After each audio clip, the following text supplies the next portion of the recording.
Évangile de Jésus-Christ selon saint Matthieu.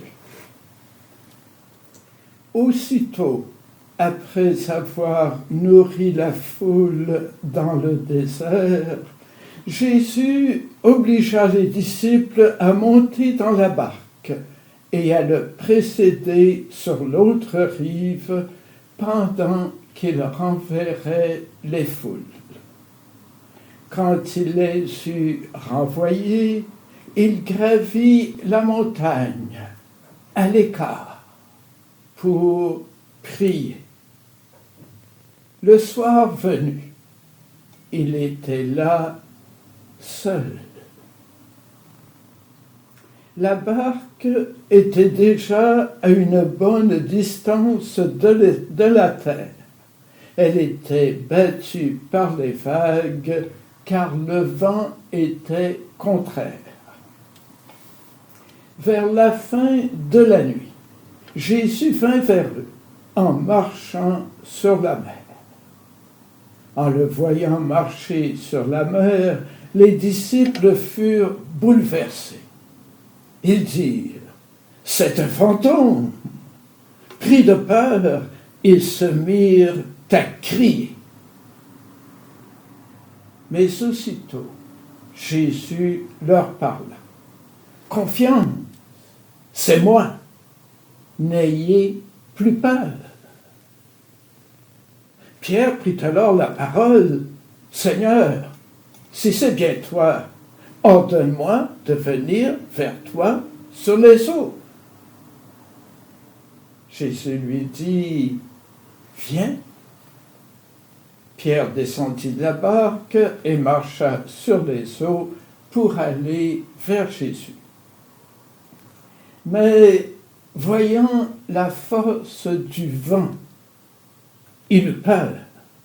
Et comme il commençait à enfoncer, il cria « Seigneur, sauve-moi » Aussitôt, Jésus étendit la main, le saisit et lui dit « Homme de peu de foi, pourquoi as-tu douté ?» Et quand ils furent montés dans la barque, le vent tomba. Alors ceux qui étaient dans la barque se prosternèrent devant lui et lui dirent « Vraiment, tu es le Fils de Dieu. »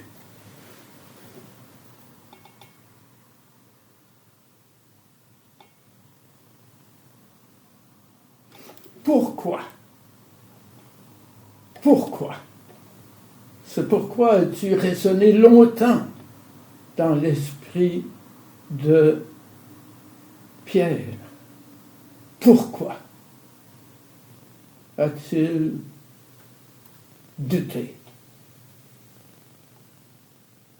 Tout simplement parce qu'il était concentré non pas sur Jésus, sur Dieu, mais sur ses compagnons disciples. Il cherchait à les impressionner par son acte audacieux, montrer toujours qu'il est celui qui aime plus Jésus, celui qui va le plus vers lui, celui qui... Et voilà qu'il se mit à enfoncer. Il n'était pas concentré sur Jésus, sur Dieu, sur la foi, sur la confiance en Dieu, mais sur ses compagnons. Oh! Et Jésus m'ordonne d'aller vers lui, donc je suis sûr, j'ai rien à redouter. Mais voilà qu'il a appris. C'est pourquoi Jésus lui a permis d'aller vers lui, pour lui donner une grande leçon. et pas seulement à Pierre, mais à ses compagnons, et pas seulement à Pierre et à ses compagnons, mais à nous aujourd'hui, et à tous les croyants de tous les temps, à nous donner une grande leçon. À prendre conscience, tout d'abord, que les autres, notre relation aux autres, l'importance que nous accordons aux autres, à leur regard, à ce qu'ils pensent de nous, que ça date de notre naissance, et même avant notre naissance, mais de notre naissance, disons. Et c'est quelque chose de très profondément ancré en nous. Cette référence aux autres. Qu'est-ce qu'ils pensent de moi, comment je peux arranger les choses, qu'ils pensent mieux de moi. Être conscient de ça. C'est là et très profond, très présent. Et la foi, c'est mettre quelqu'un d'autre que les autres humains,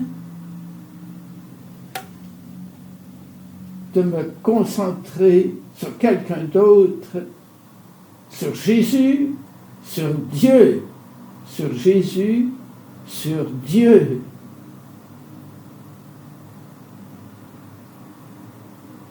Et comment est-ce qu'on fait cela?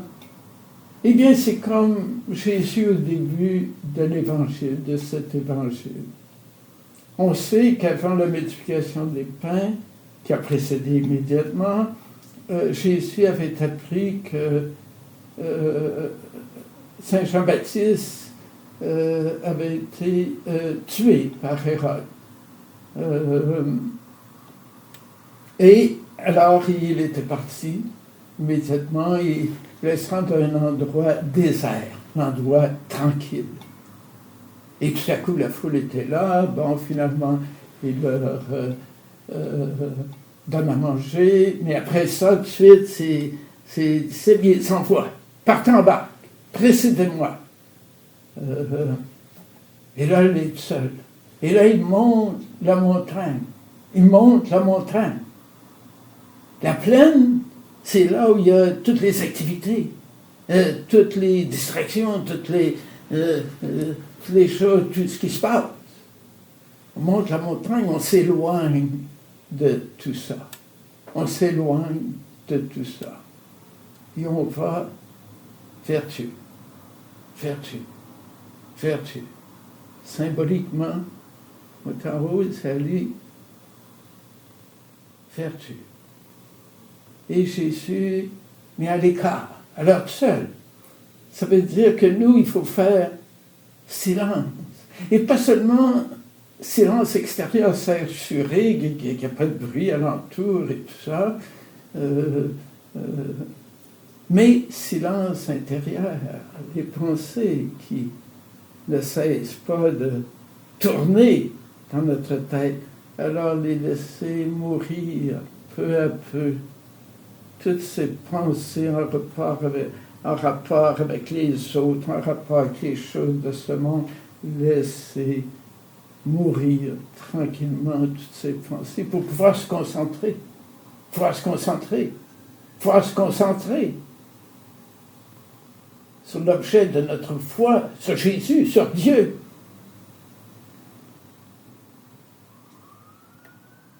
Et comment est-ce que je sais que je me concentre sur Jésus? Quand je peux m'arrêter, penser, ouais, j'ai lu, ça fait des années que j'entends l'Évangile le dimanche. Je pensais un peu généralement, vaguement, mais l'idée que je me suis fait suite à une écoute, si elle n'a pas été vraiment profonde, assimilée, l'écouter un peu, mais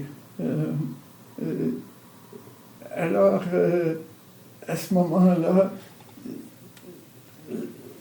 la parole, je ne suis pas en contact vraiment avec la parole. Et la parole elle-même, la parole et les actes de Jésus, la parole, les actes de Jésus, l'évangile, la bonne nouvelle. Là, quand je suis en contact avec ça, direct, maintenant, pas que quelque chose j'ai, puis j'ai ça dans ma mémoire. Non, maintenant. Et que, en silence, et que je laisse cette parole entrer. Là, je suis en contact avec Jésus. Et là, ma foi grandit. Et là, lorsque vient le temps de manifester ma foi, de témoigner de ma foi, de témoigner de Jésus, là, il n'y a plus d'erreur. Là, il n'y a plus d'erreur. Si on a fait ça régulièrement, ce contact avec Jésus par sa parole,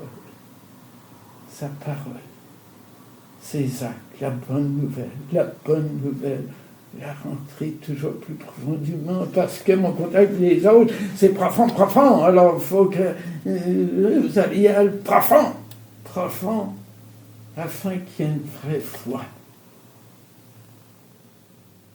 Et que lorsque je m'avance vers Jésus, bien que je ne m'enfonce pas, et que je ne commence pas à avoir peur, mais cette fois, Jésus leur dit, n'ayez plus peur, c'est moi. Ben, c'est ça la foi.